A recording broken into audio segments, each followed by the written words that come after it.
கர்த்தருடைய பரிசுநாமத்துக்கு ஸ்தோத்திரம் உண்டாக. இந்த வருஷத்தில் முதல் முறை உங்களை நான் பார்க்குறேன். ஹல்லேலூயா. போன வருஷம் உங்கள் மத்தியில் வந்தது. அதுபோய் இந்த வருஷத்தில் இன்றைக்கி தான் வர ஆண்டவருக்கு பேசியிருந்தோம். அதுக்காக நான் தேவனை ஸ்தோத்திரிக்கிறேன். ஒரு வசனம் வாசிப்போம். 2 கொரிந்தியர் 13ஆம் அதிகாரம். நாம் ஏற்கனவே தியானித்து கொண்டு வர காரியங்களை இந்த நாளில் நான் எப்படியா தியானித்து முடித்துடலாம் அப்படின்னு பார்க்குறேன். 2 கொரிந்தியர் 13:5 வாசிங்க.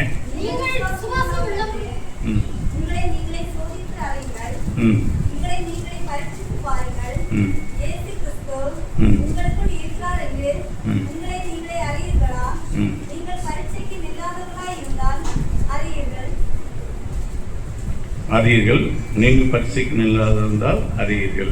ஒரு நிமிஷம் நான் ஜெபம் பண்ணோம். மகா பரிசுத்தமும் கிருபை நிறைந்த எங்கள் அன்பின் பிதாவே, இந்த நாளிலும் காலை வேளையிலே உங்களுடைய சமூகத்தில் வந்து பாடல் பாடவும் உண்மை துதிக்கவும் நீர் எங்களுக்கு பாராட்டின அன்புக்காக நாங்கள் உண்மை நன்றியோடு ஸ்தோத்திரிக்கிறோம். ஹல்லேலூயா. உண்மை ஸ்தோத்திரிக்கிறோம். 2-3 பேர் உங்களுடைய நாமத்தினாலே எங்கே கூடினாலும் அவர் மத்தியிலே வருகிறேன் என்று சொன்ன தேவன் நீர் எங்கள் மத்தியிலே வருகிறீர்களா. நாங்கள் உண்மை இல்லாதவர்களாக இருந்தாலும் நீர் உண்மையுள்ளவராய் இருந்து உங்களுடைய வார்த்தையின்படி நீர் செயல்படுகிறீர். அதற்காக உண்மை நன்றியோடு ஸ்தோத்திரிக்கிறோம் அப்பா. ஹல்லேலூயா. உண்மை ஸ்தோத்திரிக்கிறோம். நாங்கள் உண்மை இடத்திலே கூடி வரும்போதெல்லாம் நீர் எங்கள் மத்தியிலே எழுந்தருளி நீர் எங்களோடு கூட பேசுகிற தேவன் என்பது நாங்கள் அறிந்திருக்கிறோம் அப்பா. ஹல்லேலூயா. இந்த நேரத்தில் ஆண்டவரே, அடியின் மூலமாக நீர் உம்முடைய வார்த்தையின் மூலமாக ஜனங்களோடு கூட பேச வேண்டும் என்று ஜெபிக்கிறோம் அப்பா. ஆண்டவரே, பேசுகிறோம் நீங்கள் அல்ல, பரிசுத்த ஆவியானவர் என்று சொன்னபடி ஆவியானவர் தாமே தருகிற வார்த்தைகளை உம்முடைய பிள்ளைகளோடு பகிர்ந்து கொள்ள அடியனுக்கும் கிருபை தரமாறு ஜெபிக்கிறோம் ஆண்டவரே. ஹல்லேலூயா. இங்கே இருக்கிற ஒவ்வொரு சூழ்நிலையும், ஒவ்வொரு கவன சிந்தனையும், ஒவ்வொருடைய மனக்கண்களையும் பரிசுத்த ஆவியானுடைய ஆலயம் கீழே கொண்டு வருகிறோம் அப்பா. நீர் எங்களுக்கு லீதியாரின் உள்ளத்தை திறந்தது போல எங்கள் உள்ளத்தை திறந்தரலும் ஆண்டவரே. திருவசனத்தை கேட்கிறவராக மட்டுமல்ல, அதை பிரசங்கிக்கிறவராக மட்டுமல்ல, அதை கடைபிடித்து போதிக்கிறவராய் நீர் எங்களை மாற்றும் ஆண்டவரே. இந்த நேரத்தில் நாங்கள் ஆண்டவரே உம்முடைய வசனத்தை தியானிக்க போகிறோம். நீர் எங்களுடைய மனக்கண்களை திறந்தரலும். நீர் பேசும், நாங்கள் கேட்கிறோம். உமக்கு எல்லா கன மகிமை செலுத்துகிறோம். இந்த வார்த்தைக்கு விரோதமாக இருக்கிற பிசாசை இயேசுவின் நாமத்தினாலே கடிந்து கொண்டு கட்டி அப்புறப்படுத்துகிறோம். இயேசு கிறிஸ்துவின் விளையாடப்பட்ட நாமத்தில் ஜெபிக்கிறோம் ஜீவனுள்ள பிதாவே, ஆமென். ஹல்லேலூயா. ஹல்லேலூயா. நீங்கள் விசுவாசம் உள்ளவர்களோ என்று நீங்களே சோதித்து அறியுங்கள். நீங்கள் பரிசைக்கு இல்லாதவர்களாக இருந்தால் பரிசித்து பாருங்கள். இயேசு கிறிஸ்து உங்களுக்குள் இருக்கிறார் என்று உங்களை நீங்களே அறியீர்களா. நீங்கள் பரிசைக்கு இல்லாதவர்களாக இருந்தால் அறியீர்கள். இந்த வசனத்தில் திரும்ப திரும்ப ஆண்டவர் சொல்கிற காரணம் இதில் நம்ம பார்க்கணும். நீங்கள் அறியீர்களா. கிறிஸ்து இயேசு, நீங்கள் பரிசித்து பாருங்கள், இயேசு கிறிஸ்து உங்களுக்குள் இருக்கிறார் என்று நீங்கள் அறியீர்களா என்று கேட்கிறார். நீங்கள் பரீட்சைக்கு இல்லாதவர்களாக இருந்தால் அறியீர்கள். பரிசித்து பாருங்கள் என்று சொன்னால் பரீட்சைக்கு இல்லாதவர்களாக இருந்தால் நீங்கள் அறியீர்கள் என்று சொல்லி அவர் சொல்லுகிறதை நம்ம பார்க்குறோம். கிறிஸ்தவ வாழ்க்கை என்று சொல்வது, நம்ம இயேசுவை அறிந்து ஏற்றுக்கொண்டு வந்த பின்பு நாம் கிறிஸ்துவுக்குள் வளர்கிறது. உங்களுடைய அறிவை பொறுத்து தான் உங்களுக்கு வளர்ச்சி இருக்கும். நீங்கள் தேவனை அறிகிற அறிவினால நீங்கள் எந்த மட்டும் நிரப்பப்படுகிறீர்களோ அதை பொறுத்து தான் உங்களுடைய வளர்ச்சி ஆண்டவருக்குள்ளே காணப்படும். இது இந்த இடத்துல அவர் திரும்ப திரும்ப பேசுகிற 2 தடவை அதை கேட்கிறார். நீங்கள் அறியீர்களா. நீங்கள் பரீட்சைக்கு இல்லாதவர்கள் அறியீர்கள் என்று சொல்லி அவர் சொல்லுகிறதை நம்ம பார்க்கிறோம். தேவனுடைய பிள்ளைகள் ரட்சிக்கப்பட்டு மனம் திரும்பி அல்லாவிட்டால் தேவனுடைய சபைக்குள்ளே வருகிறார்கள், இயேசுவை ஆண்டவராக ஏற்றுக்கொள்கிறார்கள். ஏற்றுக்கொண்ட பின்பும் அவங்களுக்குள்ளே ஒரு வளர்ச்சியின் அனுபவம் இல்லாததை நம்ம பார்த்தோம். 1 கொரிந்தியர் 3ஆம் அதிகாரத்தில் நீங்கள் போய் பார்ப்பீங்கன்னா அங்கே வந்து கொரிந்து சபையாரை குறித்து ஆண்டவர் சொல்லுவார். 1 கொரிந்தியர் 3ஆம் அதிகாரம் 1ஆம் வசனத்திலிருந்து வாசிங்க. மேலும் சகோதரரே, நான் உங்களை ஆவிக்குரியவர்கள் எண்ணி உங்களுடனே பேசக்கூடாமல் மாம்சத்துக்குரியவர்கள் என்றும் கிறிஸ்துவுக்குள் குழந்தைகள் என்றும் எண்ணி பேச வேண்டியதாயிட்டு. பாருங்க, உங்களை நான் வந்து ஆவிக்குரியவர்கள் எண்ண முடியல அப்படின்னு சொல்லிட்டு கொரிந்து சபையாரை பார்த்து அவர் சொல்கிறார். இந்த சபையில் எழுதின நிருபம் தான், 2வது நிருபம் தான் அந்த 2 கொரிந்தியர் 13ஆம் அதிகாரம். 1ஆம் நிருபத்திலையும் அநேக காரியங்களை நீங்கள் அறிவீர்களா என்று கேட்கிறார். அவங்க எப்படிப்பட்ட சபையார் என்று பார்ப்போம்னு சொன்னா 1 கொரிந்தியர் 1ஆம் அதிகாரம் 7ஆம் வசனம் வாசிங்க. அப்படியே யாதொரு வரத்திலும் குறைவில்லாதவர்களாய் காத்திருக்கிறீர்கள். அவங்க அந்த சபையாரை பார்க்கும்போது அவங்க வந்து தேவனுடைய வருகைக்கு ஆயத்தமாக இருக்கிற அந்த அளவுக்கு வரங்களை உடையவர்களா இருந்தாங்க. கொரிந்து சபை இப்படி நம்ம சபை மாதிரிலாம் இல்லை. அந்த சபையில இருக்கிற எல்லாருமே வரங்கள் உடையவர்களாக இருந்தார்கள்.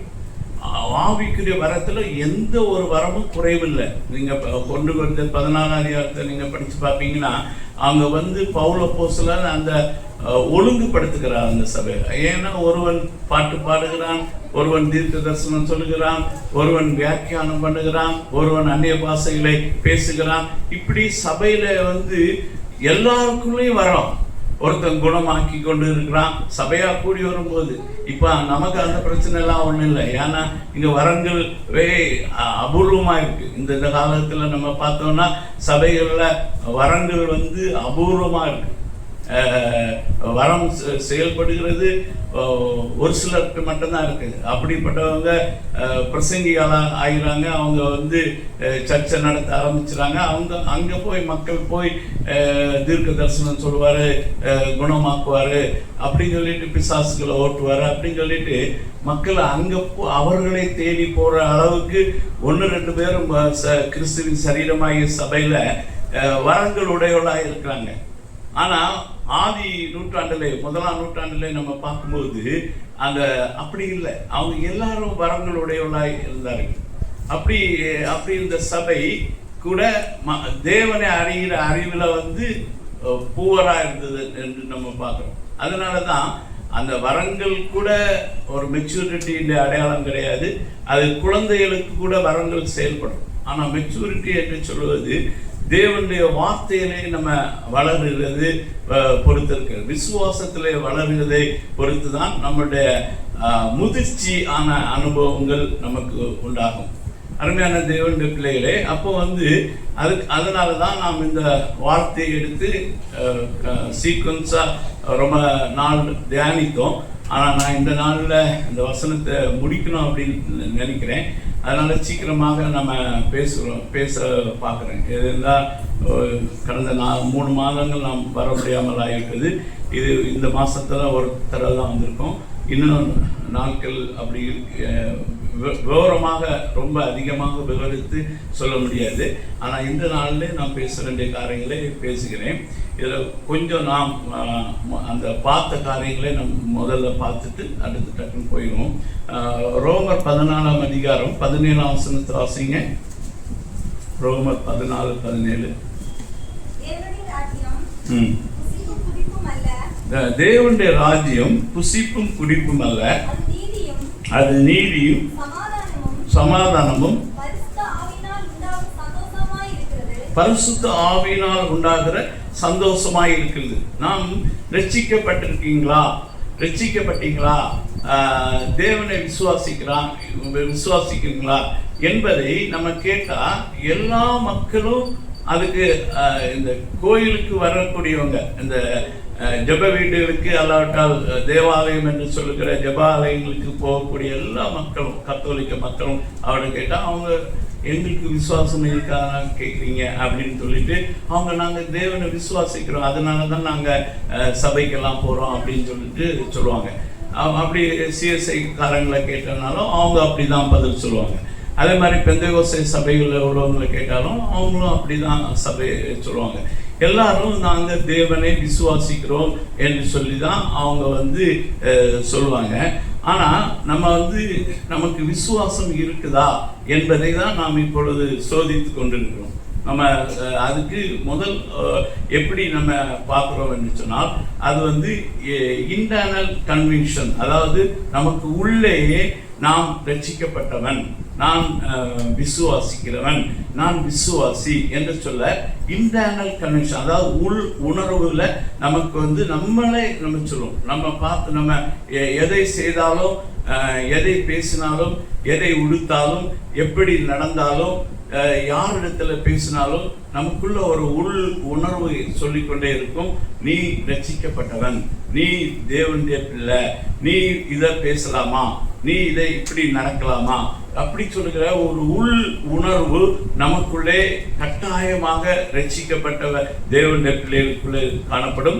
விசுவாசிகளுக்குள்ளே அது முக்கியமாக காணப்படும். விசுவாசிகள் எந்த ஒரு சூழ்நிலை வந்தாலும் அவர்கள் உடனடியாக அவங்களுடைய வாயிலிருந்து என்ன வார்த்தை புறப்படுகிறது என்று சொன்னால், எவ்வளவு பயங்கரமான கொடுமையான அல்லது பயங்கரமான நிகழ்வுகள் நம்ம வாழ்க்கையில அல்ல நம்ம சுற்றிலுள்ள வாழ்க்கையில நடந்தாலும் சரி, ஒரு கஷ்டமான ஒரு சூழ்நிலை வந்தாலும் சரி, அவங்க வாயிலிருந்து எந்த வார்த்தை புறப்படும் என்று சொல்லி பார்த்தோம் என்று சொன்னால் அவங்க சொல்லுவாங்க, சரி நம்ம ஜெபிப்போம், நம்ம ஆண்டவரிடத்தில் இதை பற்றி பேசுவோம், முதல்ல ஆண்டவரிடத்தில் ஆலோசனை கேட்போம் அப்படின்னு சொல்லிட்டு உடனடியாக அவங்களுடைய வாயிலிருந்து வெளியே வருகிற வார்த்தையை நம்ம கவனிக்க முடியும். நமக்குள்ள விசுவாசம் இருந்தால் சொன்னால் எந்த ஒரு வியாதியோ, சில வேளை கேன்சர் போன்ற கொடிய வியாதிகளாக இருக்கலாம், அல்லாவிட்டால் விபத்துகள் நடக்கலாம், ஒரு துக்க செய்தி நமக்கு கேட்கலாம். அப்படி கேட்ட உடனே நீதிமான் வேறும் சொல்லுகிறது, நீதிமான் துர்ச்செய்தியை கேட்கிறதுனால் பயப்படாம், அவனுடைய இருதயம் கர்த்தரை நம்பி திடனாய் இருக்கும். அந்த நேரங்களில் நம்ம பயந்து மற்றவர்களை போல அலறுகிறது, ஓடுகிறது, அழுகிறது, புலம்புகிறது, தரையில் விழுந்து உருளுகிறது, அப்படிப்பட்ட காரியங்களை நம்ம செய்ய முடியாது. நமக்குள்ள நான் ரட்சிக்கப்பட்டவன், எனக்கு ஒரு தேவன் இருக்கிறார் என்ற விசுவாசம் முதல்ல வெளியே வரும். வெளியே சொல்லுவாங்க, சரி இந்த சிச்சுவேஷன் வெரி ஒர்ஸ்டா தான் இருக்குது, ஆனால் இந்த நேரத்தில் நம்ம தேவன் இன்றும் அவர் சிங்காசனத்தில் உட்கார்ந்து இருக்கிறார், அவர் ஆளுகை செய்கிறார், அவருக்கு தெரியாம இந்த ஒரு காரியமும் நம்முடைய வாழ்க்கையில வராது. அதனால நம்ம தேவனிடத்துல போவோம், தேவனிடத்துல ஜெபிப்போம், தேவனுடைய வேதத்தை ஆராய்ந்து பார்ப்போம் என்று சொல்லி அந்த இடத்துல ஒரு தெய்வீக பிரசன்னத்தை கொண்டு வருகிறவர்களாக ரட்சிக்கப்பட்டவர்கள் காணப்படுவார்கள். ரட்சிக்கப்பட்டவர்கள் மற்ற உலக மனுஷர்களை போல துக்கித்து அழுது கொண்டு இருக்க மாட்டார்கள். வேதம் இதை குறித்து தெசலோனிக்கேயில் எழுதும் போது 1 தெசலோனிக்கேயர் 3:4 எல்லாம் சொல்றாரு, நித்திரை அடைந்தவர்களை குறித்து மற்ற புறஜாதிகள் போல நீங்கள் துக்கித்து அழாதிருங்கள் என்று சொல்கிறார். உங்களுக்கு ஒரு நம்பிக்கை இருக்கிறது, உங்களுக்கு ஒரு விசுவாசம் இருக்கிறது. தேவன் இயேசு கிறிஸ்து மரித்து அடக்கம் பண்ணப்பட்டு 3ஆம் நாள் உயிரோடு இருந்தார், அதனால் கிறிஸ்துக்குள் மரித்தவர்களும் உயிரோடு கூட வருவார்கள் என்று சொல்லுகிற நம்பிக்கை இருக்கிறது. ஆகையினாலே நீங்கள் மற்ற உலக மனுஷர்களை போல துக்கித்து அழாதீர்கள் என்று சொல்கிறார். வருகிற உபத்திரவங்களை பார்க்கும்போது, நெருக்குதலை பார்க்கும்போது நாமும் உலக மனுஷர்களை போல பேசிக்கொண்டு இருக்க மாட்டோம். அந்த இடத்துல ரட்சிக்கப்பட்ட ஒரு மனிதன் இருக்கிறார் என்று சொன்னால், விசுவாசம் உள்ள ஒரு மனிதன் இருக்கிறார் என்று சொன்னால், அவன் விசுவாசத்துக்கு அடுத்த காரியங்களை பேசுகிறவனாய் இருப்பான். இதை நீங்களே சோதித்து பார்க்கலாம். பிரச்சனைகள் வரும்போது நீங்கள் உடனடியாக யாரிடத்தில் போகிறீர்கள் என்று சிலர் தங்களுடைய அம்மா வீட்டுக்கு போயிடுவாங்க, சிலர் அப்பா வீட்டுக்கு போயிடுவாங்க, சிலர் உலகத்துல எக்ஸ்பர்ட்டா இருக்கிற வைத்தியரை போய் பார்க்க போவாங்க. எல்லாம் போகலாம். ஆனால் முதல்ல போறது எங்க? அதுதான் நான் பேசுகிறேன். நீங்க வைத்தியர்கிட்ட போகக்கூடாது, எக்ஸ்பர்ட்ட ஆலோசனை கேட்கக்கூடாதுன்னு சொல்லு, அதெல்லாம் செகண்டரி, அதெல்லாம் ரெண்டாவது நீங்க போய் கேட்கலாம். ஆனால் முதலாவது யாரிடத்துல போய்ன்னு சொன்னா, முதல்ல வானத்தையும் பூமி உண்டாக்கின நம்முடைய இரட்சகராக இருக்கிற இயேசு கிறிஸ்துவிடத்துல போகிற ஒரு அனுபவம் நம்மிடத்துல காணப்படும். நம்ம பிள்ளைகளுடைய படிப்பா இருந்தாலும் சரி, எந்த காரியங்களுக்கு டிசிஷன் எடுக்க வேண்டும் அப்படின்னா முதல்ல ஜெபம் பண்ணுவோம், முதல்ல ஆண்டவர்கிட்ட கேட்போம், ஆண்டவருடைய ஆலோசனையை நாடுவோம், ஆண்டவர் நமக்கு ஒரு வழி வைத்திருப்பார் அப்படின்னு சொல்லி நம்ம ஆண்டவருடைய வழிகளை தேடுகிறவர்களாய் காணப்படுவோம். அந்த விசுவாசம் நம்முடைய வாழ்க்கையில இருக்குதா என்று நாம் சோதித்து பார்க்க வேண்டும். நாம் பரீட்சை பண்ணாத இருந்தால், பரீட்சைக்கு நில்லாதவர் இருந்தால் நாம் அறியோம் என்று சொல்கிறார். இங்கே தேவனுடைய ராஜ்யம் நமக்குள்ள இருக்கிறது சொன்னால் அது நீதியும் சமாதானமும் பரிசுத்த ஆவியினால் உண்டாகிற சந்தோஷம் என்று வேதம் சொல்கிறது. அப்படி இந்த நீதி என்னவென்று சொன்னால், வாசிங்கள் 1 கொரிந்தியர் 2 கொரிந்தியர் 5ஆம் அதிகாரம் 21 வாசிங்க.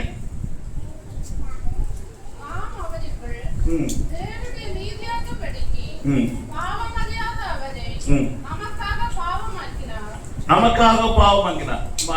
உலக மனிதர்கள் வாயிலிருந்து வரணும், நான் என்ன பாவம் செய்தனோ தெரியலையே, இவங்க பெற்றோர்கள் என்ன பாவம் செய்த, இந்த ஒரு கொடிய விபத்து நடந்துட்டுன்னு வச்சுக்கிடுவோம், ஒரு வாலிபன் அதுல மறித்து போகிறான்னு வச்சோம், உடனே மனிதர்கள் என்ன நினைப்பார்களா, இவன் செய்த பாவமா இருக்குமோ, இல்லாட்டா இவன் பெற்றோர் செய்த பாவமா இருக்குமா, இல்லாட்டா அவங்களே வந்துக்குவாங்க, நம்ம என்ன பாவம் செய்தோம் இது நடக்குது அப்படி அவங்க நினைக்க மாட்டாங்க.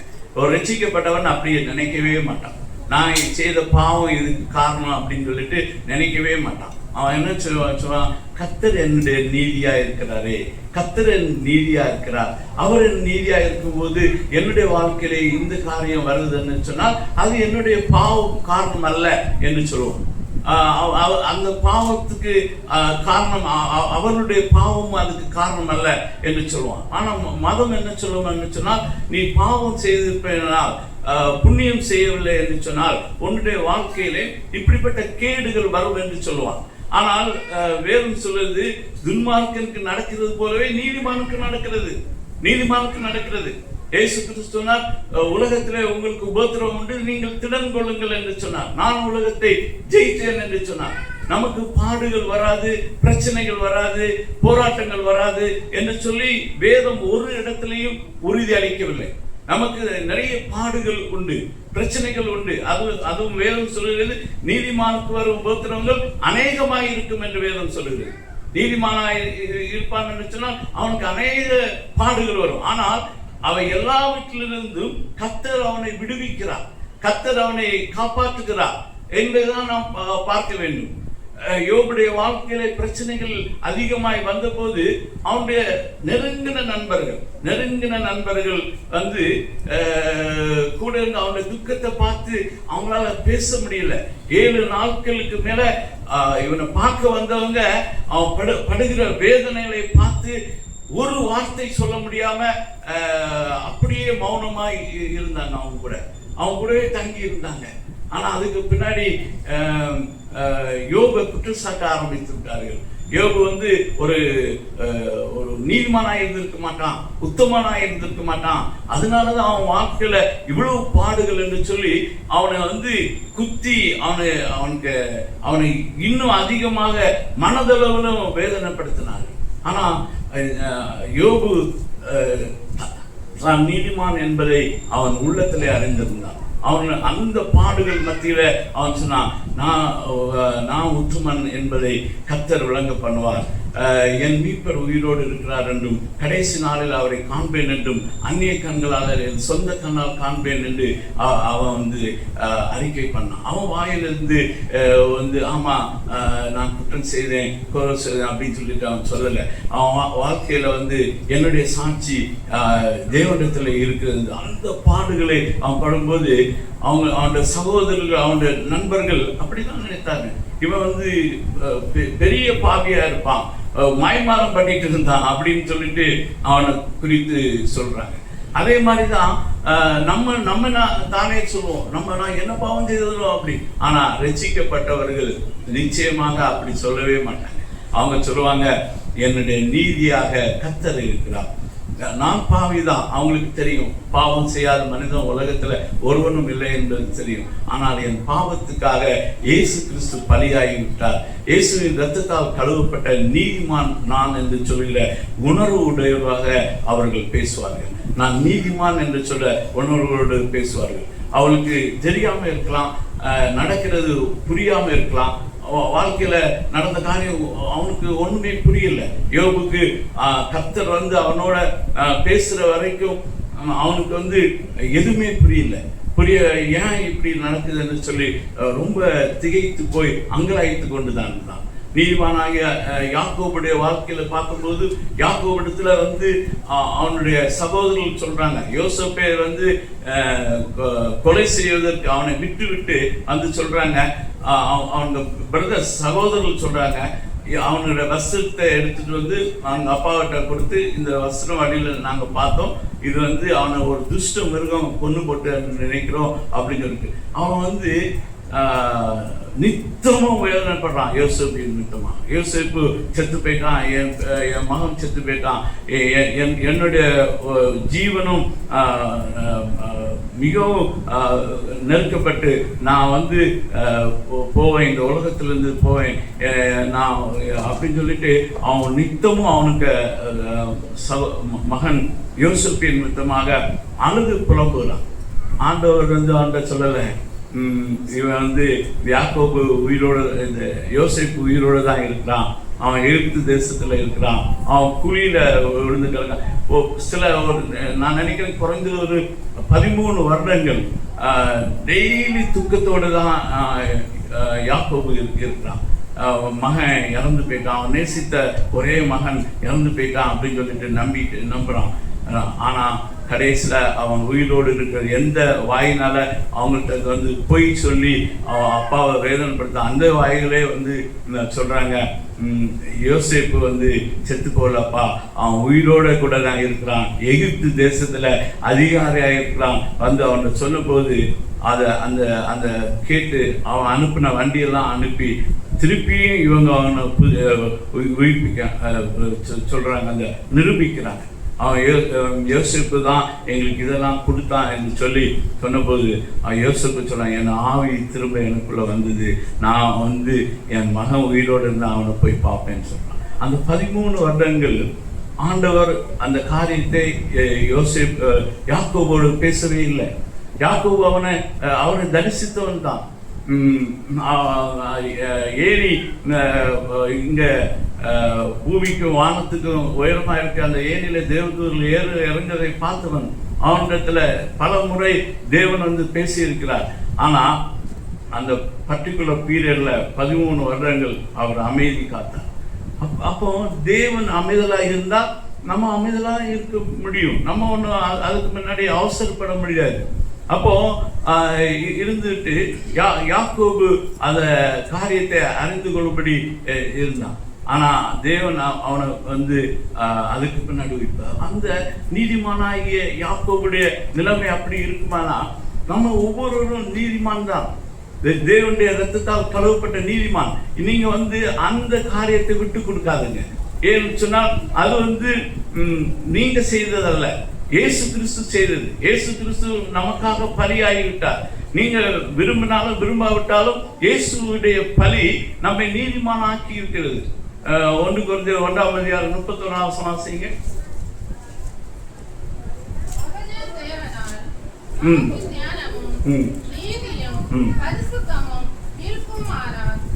அவரே தேவனால் நமக்கு நீதியும் பரிசுத்தமும் மீட்புமா இருக்கிறார். அப்படின்னா ஆண்டவர் தான் நம்முடைய பரிசுத்தம், ஆண்டவர் தான் நம்முடைய நீதி, எல்லாமே ஆண்டவர் தான். நீங்க அதை உறுதியாக பிடித்துக் கொள்ளுங்கள். சூழ்நிலைகள் எப்படியும் இருக்கட்டும், சூழ்நிலைகள் சாதகமாய் இருக்கட்டும் அல்லாட்டா பாதகமாய் இருக்கட்டும், எந்த சூழ்நிலை இருந்தாலும் ரட்சிக்கப்பட்ட தேவனுடைய பிள்ளை என்று சொல்லுவன அவன் ஆஸ்லேட் பண்ண மாட்டான்.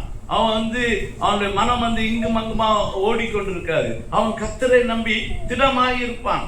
நான் சொன்ன போல யாக்கோவுடைய வாழ்க்கையில ஒரு 13 வருடங்கள் எல்லாம் அவன் காணல. தன்னுடைய மகன் யோசேப்பு செத்து போனான்னு நினைத்தான். ஆனாலும் அவன் கர்த்தரை நம்பி திடனாயிருந்தான். கர்த்தருக்குள்ளேதான் அவனுடைய விசுவாசம். நான் போய் அவனை பார்ப்பேன் என்று சொல்கிறான். அவனை நான் பார்க்கவில்லை, அவன் செத்து போனான்னு அவங்க சொன்ன பொய் செய்தியை நம்பி விட்டான். அருமையான தேவனுடைய பிள்ளைகளே, நம்முடைய வாழ்க்கையிலே நாம் சோதனை காலங்களிலே தான் நாம் ரட்சிக்கப்பட்டிருக்கலாம் ரட்சிக்கப்படவில்லையா என்பது உங்களுக்கு தெரியும்.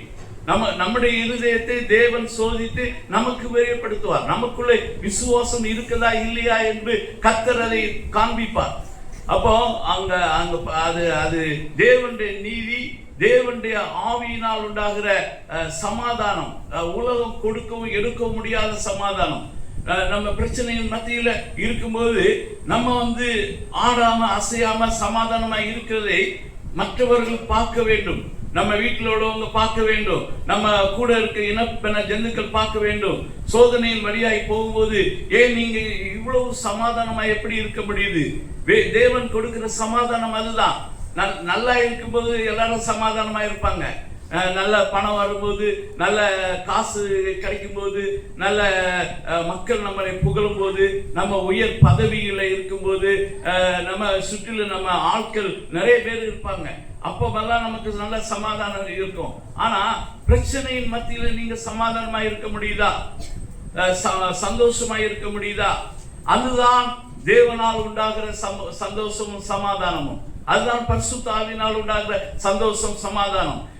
எவ்வளவு பிரச்சனைகள் சுத்தி சூழ இருந்தாலும் சரி, நமக்குள்ளே இருக்கிற தேவனுடைய ராஜ்யம் என்று சொல்வது அது ஒரு காலமும் நம்ம விட்டு விலகுவது கிடையாது. அது நமக்குள்ளே தான் இருக்கிறது. ரட்சிக்கப்பட்ட தேவ பிள்ளைகளுக்குள்ளே தேவனுடைய ராஜ்யம் இருக்கிறது. அதை நாம் புரிந்து கொள்ள வேண்டும். தேவனுடைய ராஜ்யம் இங்கேயும் அங்கேயும் இல்லை. நீங்க புறப்பட்டு போகாதீர்கள், அது எங்கும் இல்லை, அது உங்களுக்குள்ளே இருக்கிறது என்று இயேசு கிறிஸ்து சொன்னார்.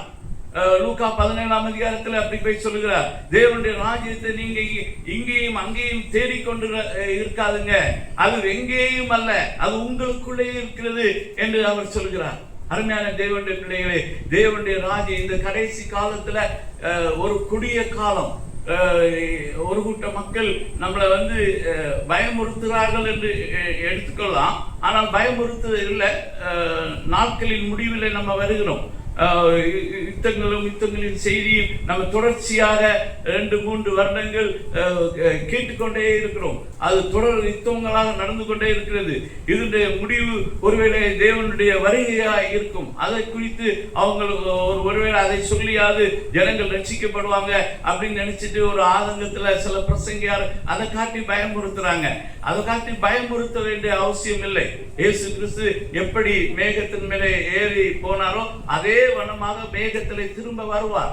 வருகைக்கான அடையாளங்கள் வேதத்தில் சொல்லப்பட்ட தீர்க்க தரிசனங்கள் ஏகதேசம் எல்லாமே நிறைவேறி விட்டது என்று சொல்ல காரியத்தான் நாம் வேதத்திலே பார்க்க முடிகிறது. அப்படிப்பட்ட ஒரு நாம் ரட்சிக்கப்பட்ட நாட்களை காட்டிலும் இப்போ ரட்சிப்பு மிகவும் சமீபமாக இருக்கிறது. இந்த ரட்சிப்பு என்று சொல்வது நம்முடைய ஆவியில ஏற்படுகிற ரட்சிப்பை குறித்து சொல்லவில்லை, நம்முடைய சரீரத்தில் ஏற்படுகிற ரட்சிப்பை குறித்து சொல்லுகிறது. சரீரம் மறுரூபமாக உயிரோடு இருப்போமானால் தேவனுடைய பிள்ளைகள் மறுரூபமாக எடுத்துக்கொள்ளப்படுவார்கள். கிறிஸ்துவுக்குள் மரித்தார்கள் அவர் உயிரோடு கூட எழுந்திருப்பார்கள் என்று சொல்லி நாம் பார்க்கிறோம். அந்த ரட்சிப்பை குறித்து அது சொல்லுகிறது. நீங்கள் அந்த ரட்சிப்பு நமக்கு இனிதான் வெளிப்பட போகிறது. இது இந்த நம்பிக்கை உடையவர்களாக நாம் இருக்கிறோம். நாம் அதை குறித்து பயப்படுவதற்கு இல்லை. ஆனாலும் நாட்கள் பொருளாதாரத்தினால் காலத்தை பிரயோஜனப்படுத்தணும். இந்த காலத்தை நாம் வீணடிக்க கூடாது, வீணாக செலவு பண்ணக்கூடாது, நம்ம நோக்கமற்றவர்களாய் நாம் செயல்படக்கூடாது. வேதம் சொல்லுகிறது, பிசாசானவன் தனக்கு கொஞ்ச காலம் இருக்கிறது என்று அறிந்து அவன் தீவிரமாக வேலை செய்கிறான் என்று சொல்லி பார்க்கிறோம். அப்போ அவன் அவ்வளவு தீவிரமாய் வேலை செய்தான்னா அவனை காட்டிலும் பாஸ்டா நம்ம வேலை செய்யணும். அவன் பாதாளத்தை நிரப்புவதற்கு வேண்டி அவன் வேலை செய்யறான், நம்ம பரலோகத்தை நிரப்புவதற்கு வேண்டி நாம் வேலை செய்யறோம். நம்ம கையில சுவிசேஷத்தை ஆண்டவர் கொடுத்திருக்கிறார். இந்த சுவிசேஷத்தை பிரசங்கிக்கிறோம், சுவிசேஷத்தின்படி வாழ்கிறதும் நம்முடைய முக்கிய கடமையாக இருக்க வேண்டும். நம்ம சுவிசேஷத்தை நாம் எல்லா ஜனங்களுக்கும் அறிவிக்க வேண்டும். அருமையான தேவனுடைய பிள்ளைகளே, அப்படிப்பட்ட காலத்தின் கொடிய காலத்தில் இறுதியில தான் நாம் காணப்படுகிறோம். வருகை குறித்து ஆனால் சில பிரசங்கமார்கள் என்ன நினைப்பாங்கன்னா, வருகை வந்துரு நீ மனம் திரும்பு, இப்படி அவங்க பிரசங்கித்ததே இன்னைக்கு ஒரு கேடா போயிடுச்சு. நம்ம ரட்சிக்கப்பட்ட நாள்ல இருந்தே அதை தான் சொல்லிட்டு இருக்காங்க. இயேசு வந்துடுவார், ரட்சிக்கப்படுன்னு. இயேசு வந்துடுவார்னு சொல்லிட்டு பயப்பட்டு யாரும் ரட்சிக்கப்பட வேண்டிய அவசியம் இல்லை. அவர் நினையாத நேரத்தில் கட்டாயம் வருவார். அவர் வருகிற நேரம் எந்த நேரம் தெரியாது என்று சொல்லப்பட்டிருக்கிறது. 2 பேர் படுக்கையில படுத்து கிடப்பார்கள், ஒருவன் எடுத்துக்கொள்ளப்படுவான், ஒருவன் கைவிடப்படுவான். 2 பேர் வயல்வெளியில இருப்பார்கள், ஒருவன் எடுத்துக்கொள்ளப்படுவான், ஒருவன் கைவிடப்படுவான். 2 பேர் எந்திரம் அரைத்து கொண்டு இருப்பாங்க, ஒருத்தன் திடீர்னு காணாம போய் விடுவான் என்று வேதம் சொல்லுகிறது. நினையாத நாளிகையிலே இயேசு கிறிஸ்து மீண்டும் வந்து தன்னுடைய சபையை தன்னோடு சேர்த்துக் கொள்வார் என்று சொல்கிறது. நாம் சபையானது ஆதி நூற்றாண்டு 1ஆம் நூற்றாண்டிலிருந்து 20ஆம் நூற்றாண்டு வரைக்கும் அவர்கள் எதிர்பார்க்கார்கள், இன்னும் எதிர்பார்த்து கொண்டே இருக்க வேண்டிய காரியம்தான். ஆனால் அது ரட்சிக்கப்பட்ட அந்த நாட்களை காட்டிலும் இந்த நாட்களில் மிகவும் க்ளோஸ். முதல்ல இவ்வளவு தூரமா இருந்தா இப்ப நம்ம நெருங்கி வந்து கொண்டு இருக்கிறோம், கிட்ட வந்திருக்கோம். இப்ப யாரும் அசதியா இருக்க வேண்டிய காலம் அல்ல. அது ஒரு பக்கம் இருக்கட்டும். ஆனால் நம்ம நமக்குள்ளே அந்த விசுவாசம் இருக்கிறதா என்பதை நாம் சோதித்து பார்க்க வேண்டும். இரண்டாவதாக நான் சோதிக்க சொல்ல காரியம் என்னவென்று சொன்னால், இரண்டாவது நமக்குள்ளே வல்லமையான கிரியைகள், நம்முடைய வாழ்க்கையில வல்லமையான கிரியைகள் மூலமாக தேவன் நமக்குள்ளே இருக்கிறார் என்றும், நம்ம விசுவாசம் உடையவர்கள் என்றும் நம்ம காண்பிக்க முடியும். அதை படிங்க. மார்க்கு 16ஆம் அதிகாரம் 17ஆம் வசனம் படிங்க.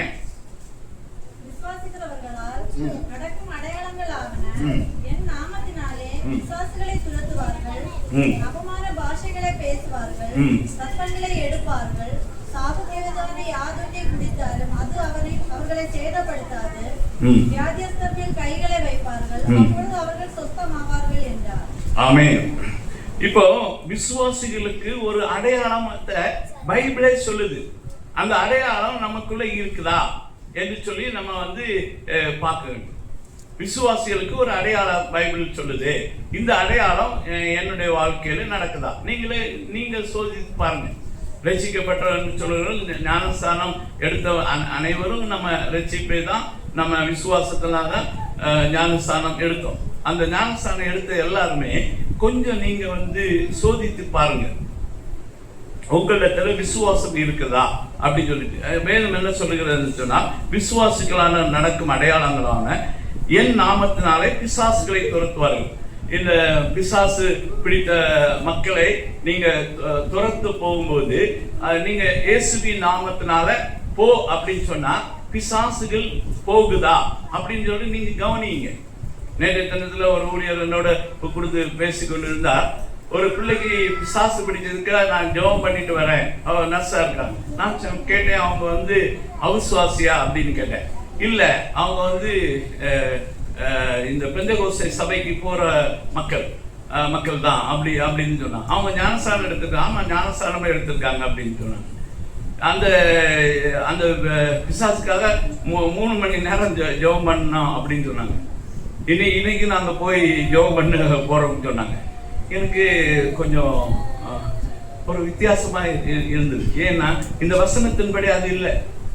வசனத்தின்படி விசுவாசிகளுக்கு பிசாசு பிடிக்குதுன்னு சொன்னால் அதை எப்படி அவங்களை பிடிக்க முடியும் அப்படின்னு சொல்லிட்டு எனக்கு இந்நாள் வரைக்கும் புரியலப்பா. எனக்கு புரியல அது விசுவாசிகளை எப்படி பிசாசு பொசஸ் பண்ணுறது. சபைக்கு நம்ம வெளிச்சமா இருக்கிறோம், அது இருள். அது எப்படி நம்மளை பிடிக்கும்? அது பொசஸ் பண்ணும். பிசாசு செயல்படும். நம்முடைய சரீரத்துல தாக்கலாம், நம்முடைய மனதுல எண்ணங்கள் மூலமாக அவன் செயல்படலாம். ஆனால் நம்முடைய ஆவியை தொடுவதற்கு அவனுக்கு உரிமை கிடையாது. அவன் பொசஸ்ட் ஸ்டேட். அது பிசாசு ஒருத்தரை பிடித்து அதை ஆடுகிறது சொன்னா இட் இஸ் பொசஸ்ட்.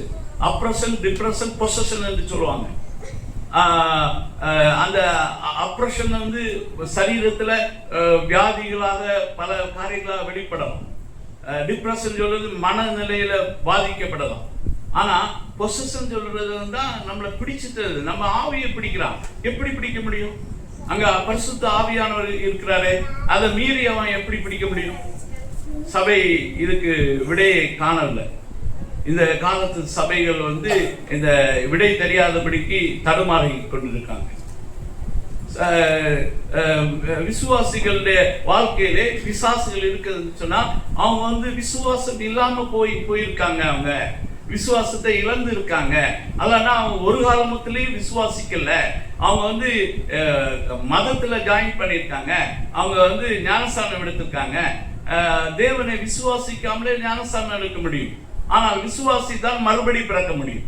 மறுபடி பிறக்கிற அனுபவம் வந்து நமக்கு அவசியம். மறுபடி பிறக்காமலே ஒருவன் கிறிஸ்தவ சபைகளில் வந்து ஜாயின் பண்ணிட முடியும். மறுபடி பிறக்காமலே, தேவனை விசுவாசிக்காமலே அவங்க வந்து சபைகளில் சேர முடியும். அவங்க வந்து பெந்தேகோஸ்தே சபைகளில் சேர முடியும். ஒரு சபையில போய் நான் கேட்டேன், இங்க எத்தனை பேர் ஞானஸ்தானம் எடுத்துட்டு கேட்டேன். அவங்க ஆல்மோஸ்ட் அந்த சபையில் உள்ள அத்தனை பேரும் ஞானஸ்தானம் எடுத்திருந்தாங்க. ஆனா எத்தனை பேர் பரிசுத்த ஆவியின் அபிஷேகம் பெற்றிருக்கேன்னு கேட்டா ஒரு 4-5 பேருக்கு கை தான் கொஞ்சம் உயருது. பரிசுத்த ஆவியின் அபிஷேகத்தை பெற்றுக்கொள்ளுங்கள். அது உங்களுக்கு ஒரு உறுதியை தரும். என்னவென்று சொன்னால், பரிசுத்த நாம் ரட்சிக்கப்பட்டிருக்கிறோம், நமக்குள்ளே பரிசுத்த ஆவியானவர் தேவன் வாசப்படுகிறார் என்று சொல்ற உணர்வு நமக்கு தரும். அது வந்து நிச்சயமாக பரிசுத்த ஆவியை பெற்றிருக்கிற மக்களே ரட்சிக்கப்பட்டிருக்கிறார் என்று யாரும் சந்தேகப்பட வேண்டாம். அவங்க ரட்சிக்கப்பட்டவர்களா இருந்தால் தான் பரிசுத்த ஆவியின் அபிஷேகத்தை பெற்றிருப்பார்கள். அவர்கள் அந்நிய பாஷைகளை பேசுவார்கள். அவர்களுடைய வரங்கள் செயல்படும். அந்த நிலைமை இல்லாதவர்கள் வாழ்க்கையிலே அவங்க ஞானஸ்தானம் எடுத்திருக்கலாம். ஆனால் தேவனை விசுவாசிக்கிறோமா இல்லையா என்று நாமே சோதித்து அறிய வேண்டும். நாம் சோதித்து பார்க்க வேண்டும். விசுவாசிகளால் ஆகும் அடையாளங்கள், என் நாமத்தினாலே பிசாசுகளை துரத்துவார்கள். அவர் அடுத்து சொல்கிறார், என் நாமத்தினாலே நவமான பாசைகளை பேசுவார்கள். இதையெல்லாம் சபையானது மறுதலிக்கிறது. இந்த நாட்களிலே அவங்க வந்து நவமான பாசைகளை பேசுகிறதை அக்செப்ட் பண்ண மாட்டேன்றாங்க. அப்படி என்றால் விசுவாசம் இருக்கிறா இல்லையா என்பதை காண முடியாது. விசுவாசத்தை காண வேண்டும் என்று சொன்னால் நம்முடைய தனிப்பட்ட வாழ்க்கையிலே அந்நிய பாஷைகளை பேசி தேவனோடு கூட ஜெபம் பண்ணுகிறவர்களாய் நாம் இருக்க வேண்டும். தனிப்பட்ட ஜெபம் மிக மிக முக்கியம். நிறைய பேர் கார்ப்பரேட் பிரேயர் பண்ணுவாங்க, சபையில வந்து நல்ல ஜெபம் பண்ணுவாங்க, ஜனங்களுக்கு முன்னாடி நல்ல ஜெபம் பண்ணுவாங்க. ஆனா தனிப்பட்ட ஜெபத்துல ஜெபம் பண்ண உட்கார்ந்தா உடனே தூங்கி விடுவாங்க, தூங்கிடுவாங்க. அவங்களுக்கு தூக்க மாத்திரை கொடுக்க வேண்டிய அவசியமே கிடையாது. ஜெபம் பண்ணணும் அப்படி சொன்னாலும் ஆட்டோமேட்டிக்கா தூங்கிடுவாங்க. பைபிள் படிக்கும் போது ஆட்டோமேட்டிக்கா தூங்கிடுவாங்க. அவங்களுக்கு மாத்திரை டாக்டர் போய் பார்த்தா கூட அவங்கள சொல்லுங்க, இவங்க கிறிஸ்தவங்க, எங்களுக்கு மாத்திரை தேவையில்ல, பைபிளை கொடுத்தா போதும், ஜெபம் சொன்னா போதும், உடனே தூக்கிடுவாங்க. அப்படி தூக்கி விடுவாங்க. ஜெபம் வந்து இன்பமா இருக்காது. உன்னாலே தனி ஜெபம் ஒரு மணி நேரம் பண்ண முடியவில்லை என்று சொன்னால் நீ உன்னை ஆராய்ந்து பார். நீங்க உங்க சோதித்து பாருங்கள். 1 மணி நேரம் உங்களுக்கு ஆவலாய் ஜெபிக்க முடியவிட்டால் நீங்கள் சோதித்து பாருங்கள். அது வந்து நேரத்தை போக்கி பாட்டு பாடி நேரத்தை போக்கி நான் ஜெப புக்கு வச்சு சோத்திரம் சொல்லி தள்ள வேண்டாம். நீங்க ஜெபம் ஆர்வமாய் இருக்க வேண்டும், வாஞ்சியாய் இருக்க வேண்டும். நம்ம வானத்தையும் பூமியை படைத்த சர்வ வல்லமுள்ள தேவனிடத்துல பேசுகிறோம். எவ்வளவு இன்பமா இருக்கும். அது வந்து மனுஷனுடைய நம்ம பேசுறோம், ஒரு பிரைம் மினிஸ்டருடைய பேசுறோம், ஒரு ஐநா சபையின் தலைவருடைய பேசுறோம், அமெரிக்க பிரசிடண்டோட பேசுறோமா? இவங்க எல்லாரும் விட மிக முக்கியமானவர் வானத்தையும் பூமியை உண்டாக்கின சர்வ வல்லமுள்ள தேவன். அவரிடத்துல பேசுறது உனக்கு இன்பமாய் இருக்கிறதா? சோதித்து பாருங்கள், உங்களை நீங்களே கேட்டு பாருங்கள். ஆண்டவர் சொன்னார் 1 மணி நேரம் ஜெபம் என்று சொல்வது கிறிஸ்தவர்களுக்கு. ஆண்டவர் சொன்னார் சோதனைக்கு உட்பட பண்ணாதபடிக்கு விழித்திருந்து ஜெபிங்கள். 1 மணி நேரமாவது நீங்கள் ஜெபிக்க கூடாதா என்று சொல்லிதான் ஆண்டவர் கெத்செமனே தோட்டத்தில் கேட்டார். 1 மணி நேரம் ஜெபிக்க முடியவில்லை, எனக்கு நேரமில்லை என்று சொல்லுகிறார்கள். சற்று உங்களை ஆராய்ந்து பாருங்கள். தயவு செய்து ஆராய்ந்து பாருங்கள். நாம் ரட்சிக்கப்பட்டிருக்கோமா? எனக்குள்ள விசுவாசம் இருக்குதா? நான் தேவனோட சம்பாஷிக்கிறேனா? அந்த நேரம் உங்களுக்கு இனிமையா இருக்க வேண்டும். அது உங்களுக்கு தூக்கம் வைக்கிறது நேரம் அல்ல. அது ஒருவேளை நல்ல தூக்கம் வருதுன்னா நீங்க தூங்கிடுங்க. தூங்கிட்டு அதிகாலையில் எழும்புங்க. முடிப்பு வரும்போது எழும்புங்க. தேவனிடத்துல பேசுறது மாதிரி இன்பம் இந்த உலகத்துல வேற என்ன இருக்கிறது? அவரிடத்துல பேசுங்க, அவரிடத்துல ஆலோசனை பண்ணுங்க. அவர் உங்களோட பேசுவார். நாம் ஜீவனுள்ள தேவனை ஆராதித்துக் கொண்டு இருக்கிறோம். அருமையான தேவனுடைய பிள்ளைகளே, அங்க பார்க்கும்போது அவங்க நவமான பாசையில பேசுவார்கள், சர்ப்பங்களை எடுப்பார்கள். சாவுக்கு ஏதுவான யாதொன்றை குடித்தாலும் அவர்களை சேதப்படுத்தாது. வியாதியஸ்தர் மேல் கைகளை வைப்பார்கள், அவர்கள் சொஸ்தமாவார்கள். நம்ம வியாதிப்பட்டிருக்க நீங்க டாக்டர்கிட்ட போறவங்க போங்க. ஆனா முதல்ல ஜெபம் பண்ணுங்க. கைகளை வைத்து ஜெபியுங்க. ஜெபிக்கும் போது உங்களுக்கு உங்க மூலம் வல்லமை புறப்பட்டு அந்த சுகம் நடக்கும், விடுதலை உண்டாகும். அப்படி ஆக விட்டா டாக்டர்கிட்ட கூட்டிட்டு போங்க. நீங்க சுகமாய் இருப்பது தான் தேவனுடைய சித்தம். டாக்டர் ஆண்டவருக்கு விரோதி அல்ல. டாக்டர் நல்ல காரியத்தை செய்யறதுதான் முயற்சி செய்கிறார். அவர் உங்களுக்கு மருந்து தந்து உங்களை காப்பாற்றுவார். ஆனால் தேவனுடைய பிள்ளைகளுக்கு கைகளை வைக்கும் போதே சுகம் உண்டாகிறது. அந்த சுகத்தை நீங்கள் அனுபவிங்கள், அதை பெற்றுக்கொள்ளுங்கள். அதை குறித்து ஒருவர் உங்களுக்கு சொல்லவில்லை என்று சொல்லாதீர்கள். இன்றைக்கு நீங்கள் கேள்விப்படுகிறீர்கள், அதை செய்யுங்கள். சொல்கிறார், சாவுக்கு இன்னைக்கு விஷத்தை தான் குடிக்கணும்னு ஒன்றும் கிடையாது. நம்ம சாப்பிட்ற ஆகாரங்களே நிறைய விஷம் இருக்குது. ஏன்னா இந்த பூச்சி கொல்லி மருந்து அடிச்சு தான் விவசாயமே பண்றாங்க. அதனால அந்த அந்த அந்த நச்சு பொருட்கள் உணவுப் பொருட்களையே கலந்து போய்விட்டது. அந்த காலத்துல நம்ம வாழ்கிறோம். அது போல இது பிராய்லர் கோழி வளர்க்குறாங்கன்னா அவங்க இன்ஜெக்ஷன் போடுறாங்க, அது சதை பெருக்க வேண்டும் என்று சொல்லி. அதனால அது மூலம் நிறைய பேருக்கு தைராய்டு பிரச்சனைகள்லாம் வருது. இது மாதிரி நம்ம சாப்பிட்ட இந்த கலர்ஃபுல்லா இருக்குல்ல, எல்லா கலர்ஸ் அடிட்டிவ்ஸ் அது இயற்கையா இல்லாம இருந்ததுன்னா, அது செயற்கை கலரா இருந்தா நிச்சயமாக அதுல கெமிக்கல் இருக்குது. பெயிண்டுகள் வண்ணங்களை தீட்டுகிறோம், அதுல இது கெமிக்கல் பொல்யூஷன் இருக்குது. ஏர் பொல்யூஷன், கெமிக்கல் பொல்யூஷன், எல்லாம் எலக்ட்ரானிக் பொல்யூஷன். இந்த மின்னணு கருவிகளை நம்ம பயன்படுத்துறது நிறைய பொல்யூஷன் நமக்கு ஏற்படுது. நம்முடைய செல்களை அது பாதிக்குது. இப்படியெல்லாம் உலகத்துல பயங்கரமான காரியம் வரும்போது இனி தனியா ஒருத்தர் விஷத்தை வாங்கி நம்ம கொடுத்து செக் பண்ண வேண்டிய அவசியமே இல்லை. நம்ம சாப்பிடுற ஆகாரமே விஷமா தான் இருக்கு. அதனால நம்ம ஜெபம் பண்ணி சோத்திரம் பண்ணி சாப்பிடும் போது அந்த விஷத்தன்மை நீங்கிறது. ஆண்டவர் அதனால நீ சாப்பிட வேண்டாம் அப்படின்னு சொல்லல.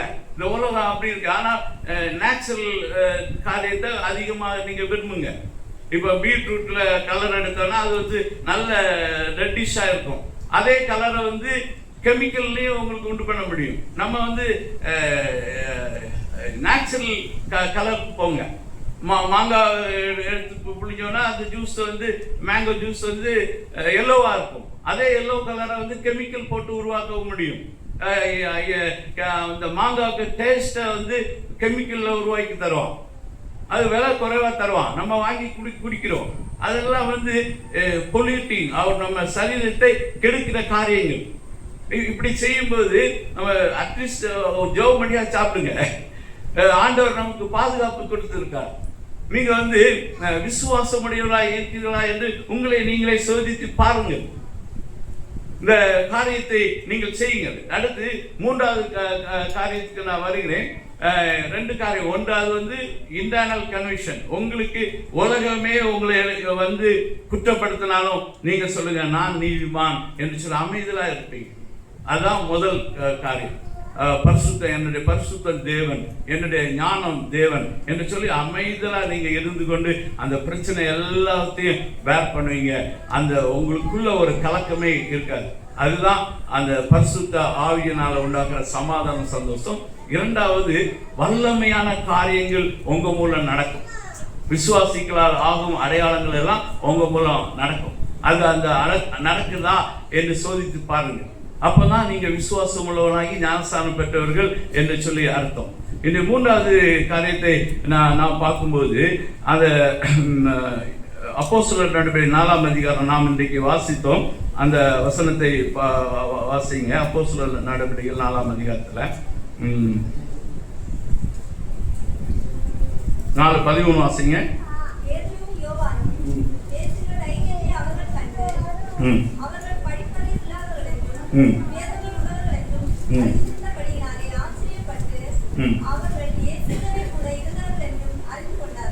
பாருங்க, அப்போ பேதுரு, நீங்க இப்ப பேதுரு பாத்தீங்கன்னா 8ஆம் வசனத்துல சொல்றாரு, அப்பொழுது பேதுரு பரிசுத்த ஆவியினாலே நிறைந்து அவர்களை நோக்கி, ஜனத்தின் அதிகாரிகளே, இஸ்ரவேலின் மூப்பர்களே அப்படின்னு சொல்லிட்டு கூப்பிடுறான். இது எப்படிதான் நடந்தது? இந்த பேதுரு எப்படிப்பட்டவனா இருந்தா நீங்க பாத்தீங்க, இயேசு கிறிஸ்துவை காட்டி கொடுத்த போது இயேசுவை பிடிச்சிட்டாங்க அப்படின்னு சொன்ன போது அவருக்கு பின்னாடி பம்மி இவனும் போனான். போய் மற்ற சீசன் எல்லாரும் ஓடி போனாங்கன்னு இருக்கு. ஆனா பேதுரு அவனுக்கு இயேசு மேல ரொம்ப வாஞ்ச, ரொம்ப விருப்பம், அவரை ரொம்ப நேசித்தான். அதனால இவருக்கு என்ன செய்ய போறாங்களோ அப்படின்னு சொல்லிட்டு பாக்குறதுக்காக அவன் அரண்மனைக்குள்ள போயிட்டான், அந்த பிலாத்துடைய அரண்மனைக்குள்ள.